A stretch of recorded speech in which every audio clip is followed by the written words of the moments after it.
If this ever was to happen, which it never will or should, baseball would be in a lot of trouble. As somebody who enjoys watching baseball, Kratzy, like watching the game on the field, I hope they don't push for it, because if they do push for it, we're not going to see baseball. Major League Baseball is barreling towards its biggest crisis in decades, and nobody seems to be doing anything about it. When the Athletic's Ken Rosenthal, arguably the most connected reporter in baseball, puts the probability of a lockout at 90%, you know something is seriously wrong. We're talking about a potential work stoppage that could wipe out the entire 2027 season, cost billions in revenue, and fundamentally reshape America's pastime forever. Now, the current collective bargaining agreement expires on December 1st, 2026, and already battle lines are being drawn. Commissioner Rob Manfred has openly called lockouts actually a positive and compared them to using a .22 caliber firearm. Meanwhile, MLBPA Executive Director Tony Clark is preparing for war, building the largest union war chest in baseball history. This isn't just your regular labor negotiations, this is a full-scale economic conflict waiting to explode. Stephen Cohen didn't just break baseball, he obliterated it. When the hedge fund billionaire bought the New York Mets, he didn't just spend money, he declared war on competitive balance. And of course, we all know his latest move, which was signing Juan Soto to a mind-melting $765 million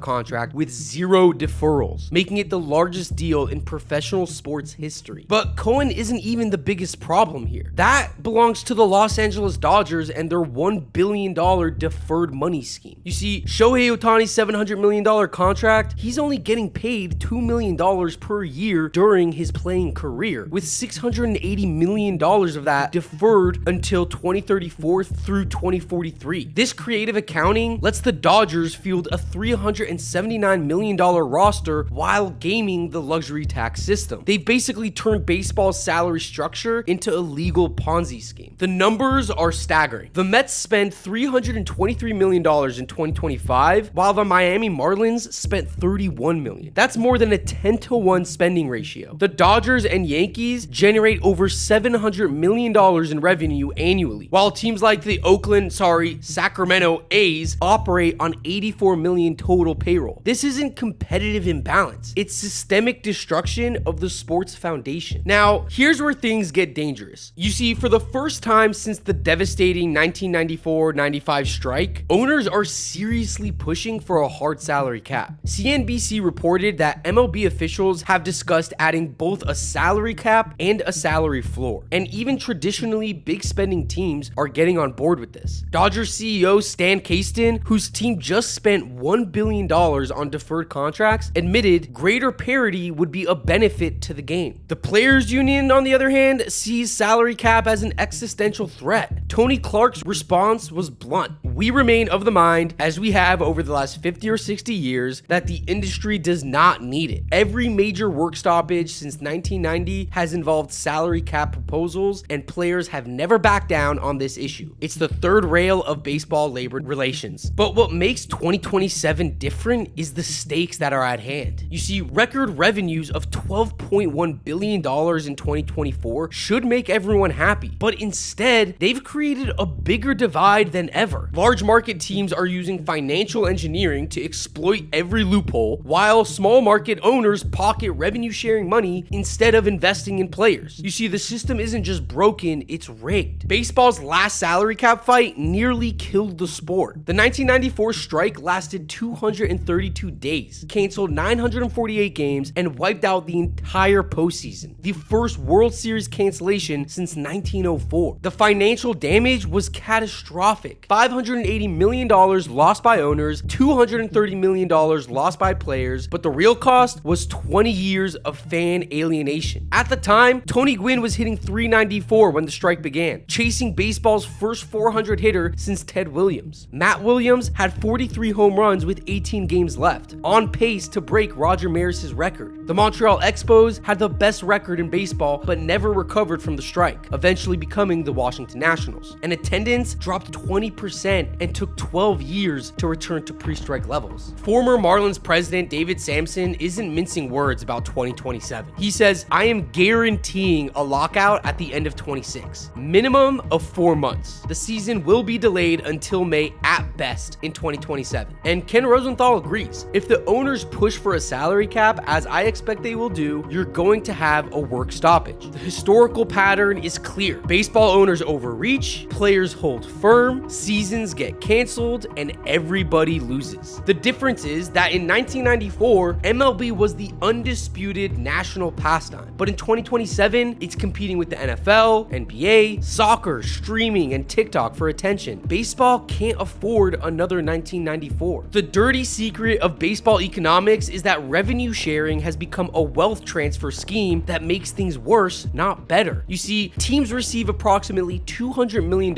in shared revenue annually, but there's no requirement to spend it on players. John Fisher's Oakland A's are the poster child for this abuse. Despite receiving an estimated $133 million in revenue sharing, in 2024, Fisher fielded a $62 million payroll, the lowest in baseball. He's literally profiting from being terrible while fans chant F John Fisher at games. An anonymous MLB owner told reporter John Heyman the idea of revenue sharing is not to make money, it's to field a competitive team. They took the money and put it in their pocket. Meanwhile, the Dodgers pay over $150 million annually in revenue sharing, a record amount, while Cohen's Mets paid $97 million in luxury tax penalties alone in 2024. 9 teams exceeded the $237 million luxury tax threshold in 2024, paying a record $311 million in penalties. Yet competitive balance has never been worse. Payroll explains 58% of win variation across multiple seasons. 6 of the 9 luxury tax paying teams made the playoffs, while teams with the top 6 payrolls all made the postseason. This is not competitive balance at all. And the timing of the 2027 CBA crisis could not be more catastrophic for the sport. Not only does the current agreement expire in December 2026, but all major national TV deals expire after the 2028 season. ESPN, Fox, and Turner Sports are collectively paying $1.8 billion annually, but ESPN has already opted out of its $550 million yearly deal, calling NBA a shrinking platform. Although, since that has happened, there have been reports that MLB and ESPN are back at a negotiation table, so we'll see what happens there. Furthermore,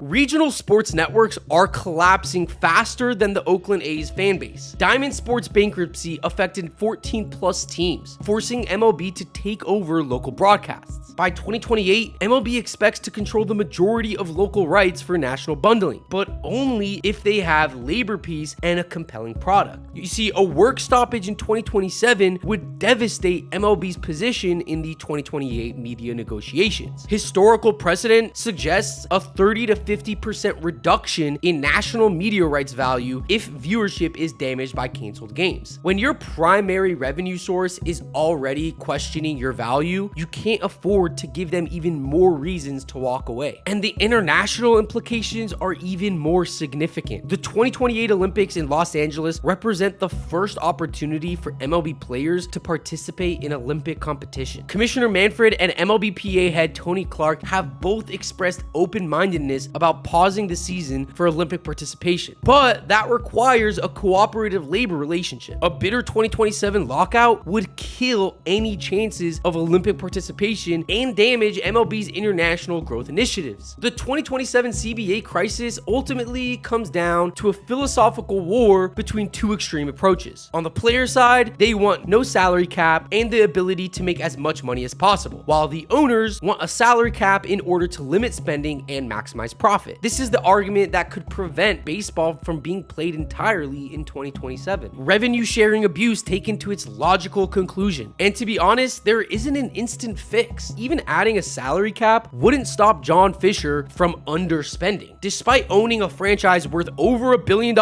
and receiving massive shared revenue, he has spent the last 5 years systematically destroying the Oakland A's. His $52 million payroll is literally less than what Cohen pays Francisco Lindor alone. Other owners fall somewhere between these extremes, but ultimately they're being forced to choose sides. Baltimore's David Rubenstein became the first owner to publicly advocate for a salary cap in January 2025. Even traditionally big spending teams are supporting competitive balance measures because the current system is unsustainable. But the MLBPA sees this as a coordinated attack on player compensation. They've built their largest war chest in union history, withholding 100% of 2024 licensing revenue to prepare for battle. Executive Director Tony Clark isn't hiding the union's expectations. Quoted, "Unless I am mistaken, the league has come out and said there's going to be a work stoppage." While owners and players prepare for war, super agent Scott Boras is getting rich off of all of this chaos. He's negotiated $1.7 billion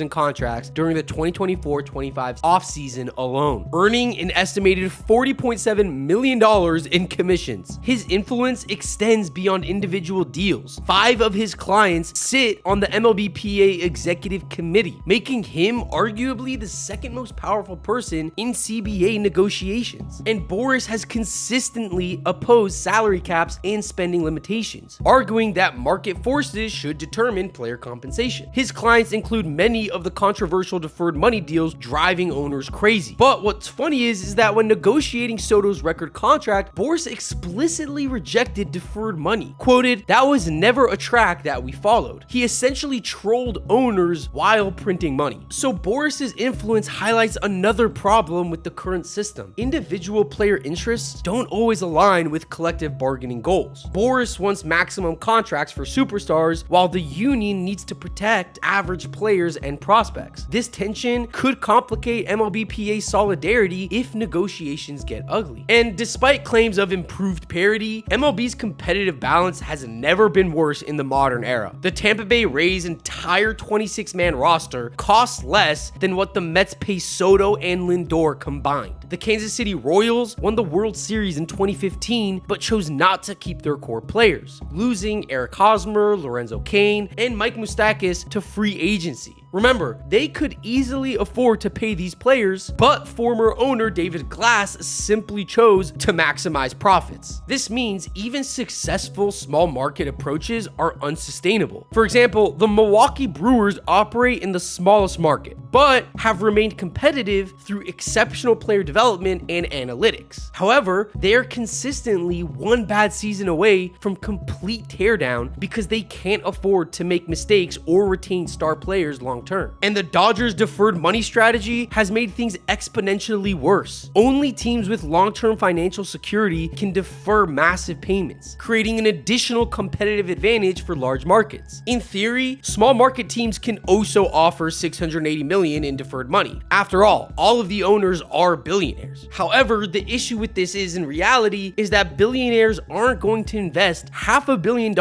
into an asset already making hundreds of millions of dollars. Why would an owner invest that money if it won't make a difference in your profit margins? So the current reality of things paints a bleak picture for the future of the sport. The 2024 season saw the highest discrepancy in payroll between teams. Not shockingly, payroll was also the strongest predictor of playoff success. And this isn't cyclical competition. It's a systemic strategy that threatens the sport's fundamental appeal of competition. Baseball's traditional revenue model is collapsing just as labor tensions peak. Cable television, the foundation of local media rights, is dying faster than anyone expected. Streaming platforms like Amazon, Apple, and Netflix are evaluating sports investments, but they want global content, not regional broadcasts of losing teams. MLB's response has been to consolidate local rights for national streaming distribution. But this strategy requires labor cooperation and a compelling product. A work stoppage would devastate these plans and potentially cost billions in streaming revenue. Young demographics already prefer basketball and soccer. A canceled baseball season could permanently lose the 18 to 34 age group. Now, international growth represents MLB's biggest opportunity to turn everything around. The sport is surging globally, with the Japan series generating massive viewership and the World Baseball Classic drawing record audiences. Shohei Ohtani alone brings an estimated $50+ million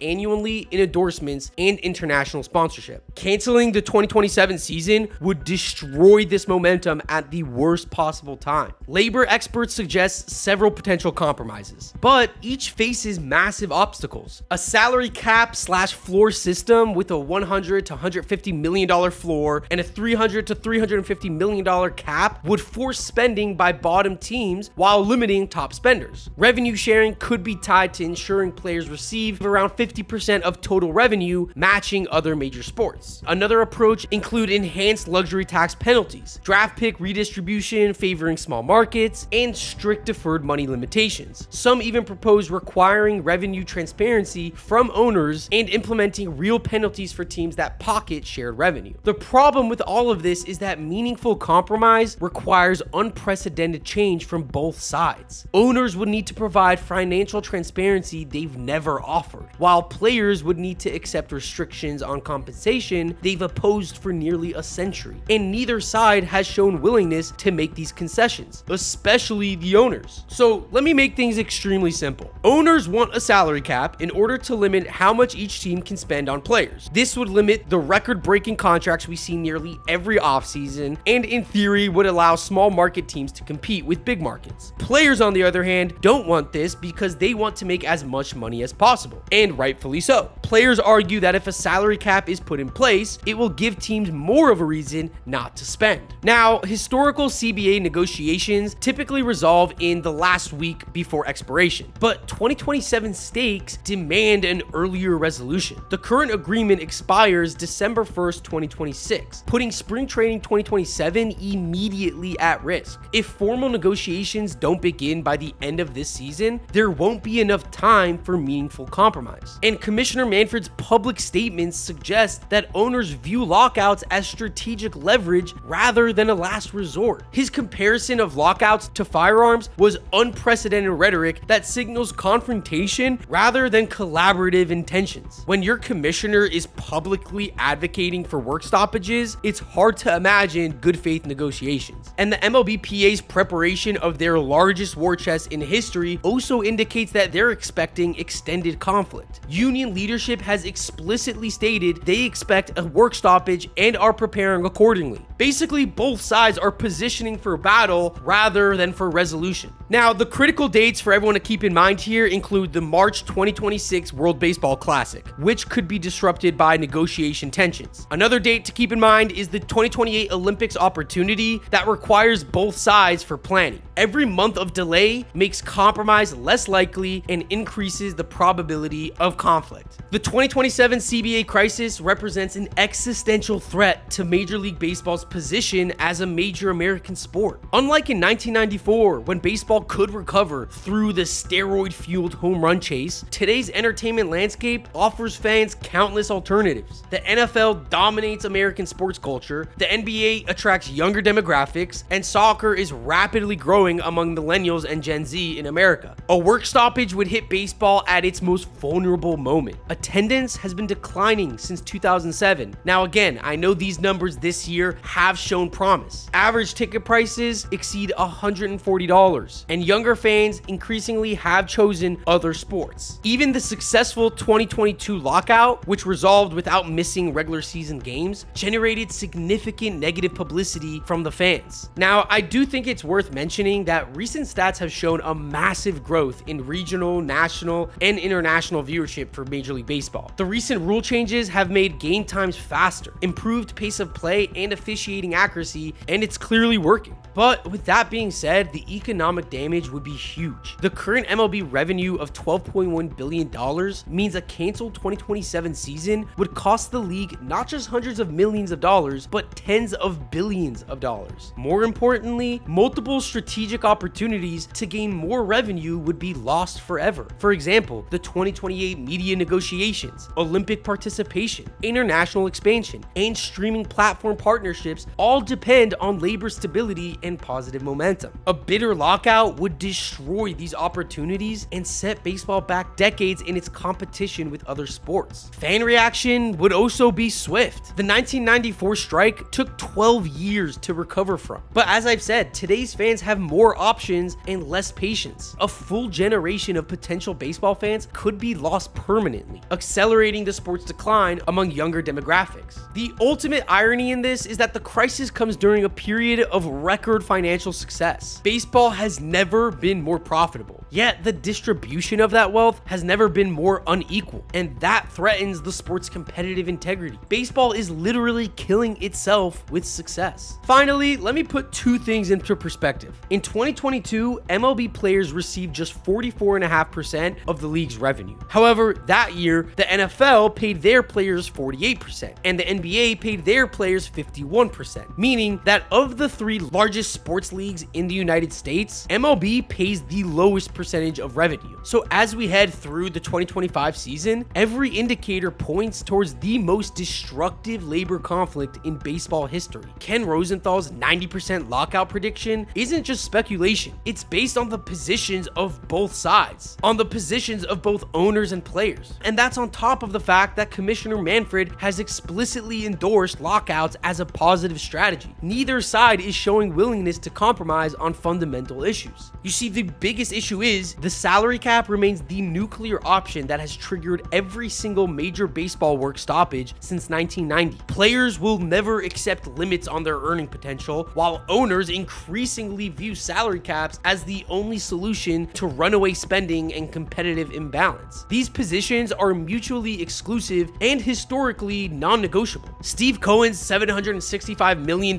Soto contract was the final straw that broke competitive balance. The Dodgers' $1 billion deferred money scheme proved that wealthy teams will exploit every loophole to maintain advantages. Small market owners like John Fisher have turned revenue sharing into personal profit centers while fielding unwatchable teams. The current system is just unsustainable for everyone involved. And as I've said, the timing could not be worse. Media deals expire in 2028. Regional sports networks are collapsing. Streaming platforms are evaluating sports investments, and international opportunities are at historic highs. A work stoppage would destroy these opportunities and potentially cost billions in future revenue. But the real tragedy is that none of this had to happen. Baseball could have addressed competitive balance through enhanced revenue sharing, deferred money limitations, or moderate luxury tax reforms. Instead, extreme positions from both sides have created an inevitable collision course that threatens to destroy America's pastime. The disaster is coming. The only question is whether baseball will survive it. That's all for today. What do you guys think? Is there any way for a resolution without a lockout? Which side is more at fault here, the owners or the players? Let me know what you guys think in the comments, and if I missed anything, please let me know. Again, thank you guys for watching. If you liked the video, please like it, subscribe for more updates, and I'll see you guys on the next one.